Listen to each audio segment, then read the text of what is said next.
Over 500 victories in his coaching career. Stops in Miami, Orlando, Detroit, earning coaching honors in 2 midseason classics, now bringing that wisdom and knowledge to our team. The Orlando Magic Zone. Stan Van Gundy joins us here on Game Time, presented by State Farm. You're rocking with the best, and we are happy to have you in here with us. Well, thank you very much. I don't even remember being as young as I was in those clips right there. I know you have a great pregame speech and energy to get me and Sekou ready for this game time on this Friday night. No, I'm a rookie. Here, you guys, it's the other way. It's the other way. You guys got to take over. You can't be a rookie because I've seen you in action. I've seen what you can do when you get around players. I know that verbally you're great, but when you get a ball in your hands, it's a whole nother story. Yeah, the handle is real. I heard the handle's real. Yeah, I don't know. That clip, I've taken a lot of abuse for that clip over the years. So, oh, man. I was just trying to demonstrate at a basketball camp, Anything they get on camera, you're in trouble. Well, we're not in trouble tonight. We have hold on. We do have the there it is. That's what I'm looking for. Go. This is what the fans want to see. Pity pat behind the back. Baby. Through the legs, spin. I just got to tell you, though, that's full speed. That's full speed.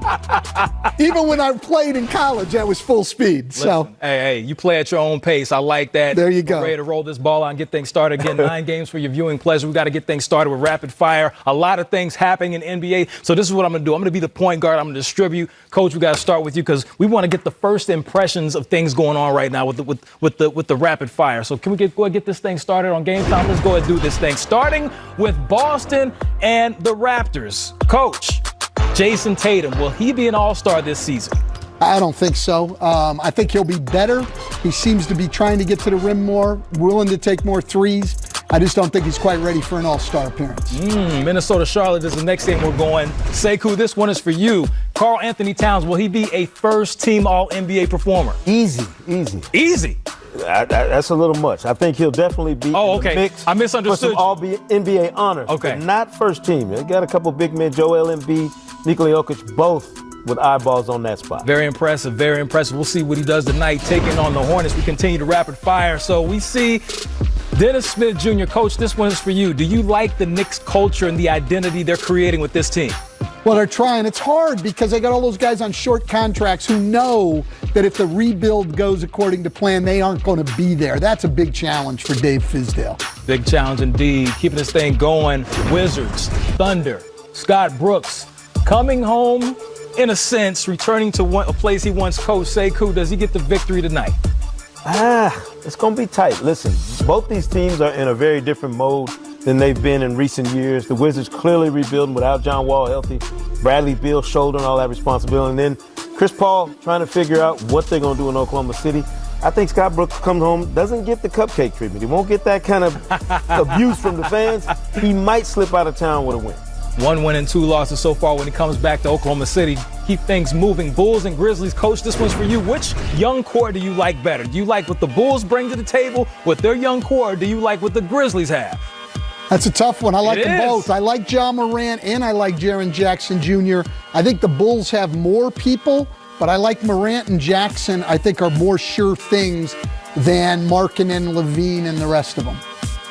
Moving right along, of course, Dallas, New Orleans, no Zion. We know that he's going to be out for a little bit. Sekou, this one's especially for you. 2 teams up and coming in the Western Conference. Which team finishes with a better record? That's a great question.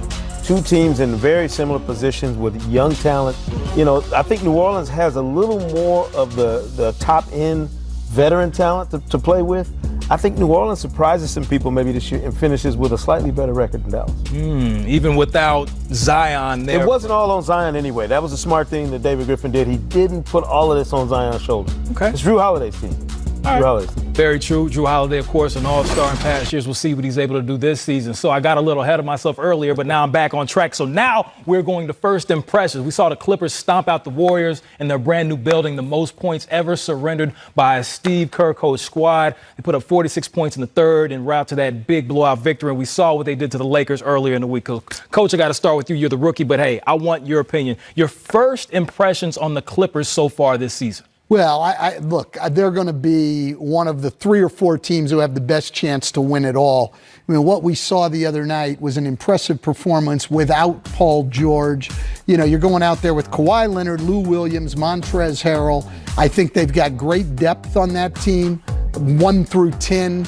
And the thing where they're really going to improve, last year a very mediocre defensive team. Now they got a chance to be as good as anybody in the league defensively, and we saw that the other night. Ball pressure, length, causing trouble for the Lakers with their switching. They're going to be tough to score on. Defense was awesome. The depth impressive as well. 60 points off the bench for the first game. 68 points off the bench. Sekou, me and you were talking before we came in here. This team is just scary looking at it. Beast. I mean, they're going to be so difficult to deal with, Coach, not only because of how good they are defensively and the individual defenders they can throw at you, all their guys can score. You think about JaMychal Green.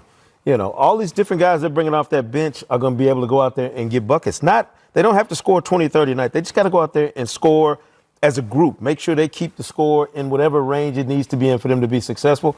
And when you have Doc Rivers, when you have a coach as experienced as Doc running that show, I don't worry about how you manage that roster or how you manage that personnel behind Kawhi Leonard and Paul George. You got your 2 veteran stars. You have your obvious bench guys and Lou Williams and Montrezl Harrell. You guys that come in, change the tenor of every game, and then everybody else fills in around that. There's no question. And I think Doc is great. He's obviously done it in Boston with stars. But I've always felt when you have 2 true stars like they do, chemistry comes easy. Because there's no question who's in charge here, and everybody else knows they have a role to play. So you know you've got Paul George and Kawhi. You know Lou Williams is going to play his deal. And everybody else got to find their way to fit in. It's the teams where nobody's the star and everybody wants to be where chemistry becomes a problem. Yeah. Well, you know what's a problem? Sometimes Charles Barkley. We know he bites his tongue for no one. So here's what he said to Klay Thompson on the inside set after Thursday night at halftime. I think they won the shut. Why? Well, because I don't think they can score enough. I want to make my other prediction, and I was wrong before the game. I said they were going to be the 7-8 seed. They're not going to make the playoffs because they just can't score enough. So we heard Charles Barkley's assessment. Sekou, do you agree or disagree with the Warriors not making the playoffs? Well, look, if you're looking at it and your knee-jerk reaction is just to think whatever you saw that first time you watch one of these teams is what you're going to see all year, yeah, Charles would have a lot of merit to what he's talking about. I just tend to believe in the DNA of Steph Curry and Draymond Green and the program they've built at Golden State. They're going to have to fight to get into playoffs. I think he's right about that. But I'm not writing them off after one game. I don't care how bad it looked in opening night. They got an opportunity if they can get enough healthy bodies and get those young guys acclimated fast enough, Coach, to play Warriors basketball. Yeah, I'm not writing them off either. I mean, they played a team that's a lot better than they are. They're not going to be the Clippers. They're not going to be the Lakers. Right. But they can battle for that last playoff spot. But it is a huge weight on Steph Curry's shoulders. I mean, you got people said, well, hey, they did it before Durant. Well, first of all, they had Klay Thompson, right? And they had Iguodala in his prime, and they had Sean Livingston. There's not a lot there right now. Steph's got to go out offensively and do it every night, because as great as Draymond Green is, he's not a scorer. So I don't know that they can get enough, and they certainly can't if they're going to give up 140. Woo! Yeah, they're going to have to step it up on the defensive side. 3rd youngest team in the NBA, 9 players, 23 years or younger for the Golden State Warriors. Before the Lakers, they're a little bit older. Now, they felt the wrath of the Clippers earlier this week. Now, looking at what they did as far as Anthony Davis goes, we've seen that he's a special player. We saw them use him early in the post. Kind of disappeared in the 4th quarter. We'll talk about that later. But just your initial thoughts on how they used AD. Well, yeah, it's interesting because, as you guys know, post-up play has disappeared, basically, in the NBA. But they were struggling so much with the Clippers' defense that became their way to get shots, was to go to Anthony Davis down low. And obviously, he's maybe the best offensive player in the low post in the league, certainly if not one of the top 2 or 3. You heard Frank Vogel afterwards saying that's going to be a problem for other teams. But it doesn't fit with their idea that they wanted to be more up-tempo. You know, that's all we kept hearing. This team's going to play faster. It looks like they want to be a team who's going to slow down and throw the ball into the block every time. Yeah, that's what it looks like. Of course, the fast break points in that Clipper game, they got outscored 21-7. The Clippers just going up and down the court. LeBron James, not the athlete he once was, but still can be effective, correct? Yeah, and they're going to play at the pace that LeBron wants to play at. That's how they're going to play. because he's going to be the guy with the ball in his hands more often than not on that team. You have to play a style that LeBron can not only dictate, but that he's comfortable with. And at this stage of his career, going to be 35 in December, I don't see any point in trying to run LeBron ragged, especially when you have that advantage in Anthony Davis on that block. It was pretty to watch somebody go to work on the post like that. I mean, he was doing turnarounds and working on the block like we hadn't seen him do in New Orleans. No, exactly right. And look, they do have enough shooting around him when they put out there, when Kuzma comes back, but they've got Avery Bradley, they've got Caldwell Pope, they've got some guys who can shoot it. Frank Vogel mentioned afterwards, we got to be better with our spacing when the ball goes in. I think now they know we're going to go in there more. They'll work on that spacing, and that's going to be a tough weapon and lead to some people having tough decisions. And they got two veteran shooters, and Danny Green and Jared Dudley, who are going to be huge for them all year. They got to have those guys healthy and shooting the ball well to be as effective as they need to be. And Danny Green shot it great the other night. He shot the lights out the other night. He did shoot them out well. Two Cali kids joining forces in Clutch City. It didn't go exactly as planned in the home opener, losing to the Bucks, talking about those Houston Rockets, Russell Westbrook, James Harden. Sekou, I just have a simple question. Will this work with these two together? Yes. I mean, I don't see any reason why they can't find a balance between the two of them to make it work, especially playing in a Mike D'Antoni offense. The problem for Houston is the same it's been the last few years, Coach. They have expectations of winning at the highest level, and anything other than that is deemed a failure. They have championship expectations without the championship components, and that's their real problem. They got a really good team, a great team in a lot of people's eyes, but even at their best, they weren't able to get past the Warriors. Well, now you got the Clippers and potentially the Lakers in their way. There's always somebody in California blocking the path for that team from Houston. Yeah, look, and there was some encouraging signs in that game. They had talked early on about, hey, we're going to get out and transition more to take advantage of Russell Westbrook. They scored, I think, 27 fast break points against the Milwaukee Bucks, who gave up the fewest fast break points in the league last year. So that was good. Their half-court offense struggled, but a lot of people's half-court offense struggles against Milwaukee. They were the best defensive team in the league. They do it their way, which is old school. Everybody talks about the three. Milwaukee, number one in the league defensively last year. Milwaukee gave up the most threes in the league. They take away everything in the paint. They shut that down the other night and looked great defensively. Can't wait to see what they do. Well, one man once famously said, I'm David Ruffin, and these are the Temptations. About to talk about Kyrie Irving and the show that he put on. First impressions, drops the 50-burger, almost breaks out the Rucker Park move and knocks down the shot, and that would have just shut the whole league down. However, it didn't go down. They lose the game. Sekou, your first impressions on Kyrie and the performance he put on. Is he going to be able to maintain this through the whole season, or is Coach Kenny Atkinson going to have to pull him back and say, hey, we play team ball? No, they're going to have to find a balance between Kyrie going off and playing to his strengths. But also, he walked into a team with a very nice roster full of young, up-and-coming players. And I would imagine they've seen this before. Kyrie comes in, and the young players either take a step back or they flourish playing alongside him. So there has to be something different that they do with Karis LeVert, Dinwiddie, and some of these young guys in Brooklyn, as opposed to what they did in Boston. I think Kyrie is going to be conscious of that as well. But it's opening night, man. If you get a chance to put on a show on opening night, first time in that building, you put on a show. I totally agree. We don't know exactly what's going to happen there. This was a great player, excited going, home to New York, basically, and he put on a show, and he played great. And he did. He had 8 rebounds and 7 assists. He got the ball to other people. Karis LeVert had 20. They were in position to win the game. I mean, if Jared Allen makes even one of those free throws, they've got a good chance of walking out with a win. I don't think there's anything they should have been discouraged about in the game. And you're right.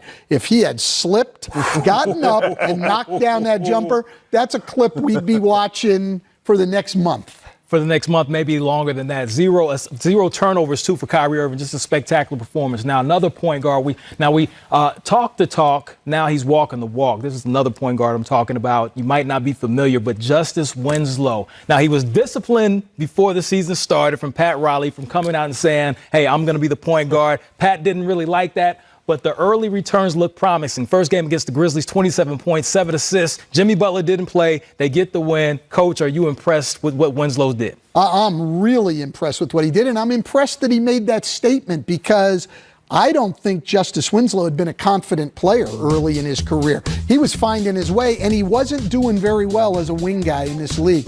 Give the Heat credit. Last year, figuring out that they could play him at the point, he's gained confidence, as that statement will indicate. And then you see the performance the other night. It's working out for him. It's working out for the team. I can't wait to watch him going forward. Is this the long-term solution, him starting at that one guard? You have to think, if you look back to their season last year and when they were playing at their best, it was when he was on the ball, when he was playing point guard, basically, facilitating and running the show. Now, is it a long-term answer for a team that's going to have a high-volume player like Jimmy Butler on your roster? Maybe not. But in the meantime, you do what works for you if you're Miami. And Eric Spoelstra knows this. He's been around long enough, with his tenure in this league to understand whatever you thought you wanted to do, you scrap that if you find something more effective in the course of a season. But they got a long way to go. These first impressions for all these teams, Justice Winslow and Miami included, have to be tempered by some expectation of what's to come and the fact that teams evolve over the course of a season. You're not going to be the same team necessarily on opening night that you are by even Christmas. No, that's exactly right. And look, he's not going to score the way he did the other night because Jimmy Butler is going to take a lot of those opportunities. But starting him at the point allows them to feature Jimmy Butler in their starting lineup, and it allows them to feature Goran Dragic coming off the bench in the second unit. And Goran Dragic played very, very well the other night, rather than going to a second unit that, especially if Waiters doesn't come around, really doesn't have a lot of scoring. Now Eric's got a nice rotation there. There's that Nunn kid, too, who knows how to get buckets and buckets so far. And then I got a really big team, and they need really big rings. They need some really nice things. The Raptors, they raised that banner. They gathered the rings. What a time to be alive for the Toronto Raptors. Shouts out to Drake, who just had a birthday. Looking at Pascal Siakam, Sekou, 34 points, 10 off his career high of 44, 18 rebounds. Is this something that he can maintain? What's your first impression with Siakam? I love him, and I fell in love with his game last season, especially during the finals, like a lot of people.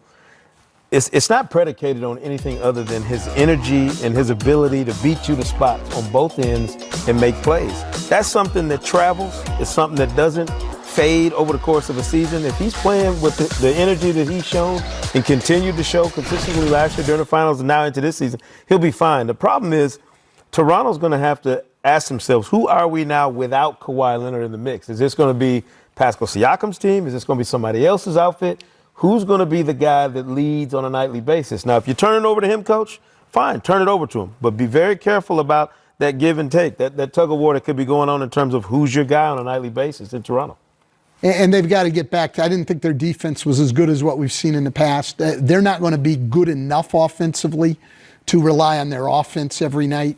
So they're going to have to defend better than what we saw. But look, give the Raptors a ton of credit because nobody thought Pascal Siakam was going to be this when he came in the league. They just thought he was going to be nothing but an energy guy. Fred VanVleet wasn't even drafted. He comes up with 34 the other night. So they have done a good job finding the right players. Give Masai Ujiri a ton of credit on that.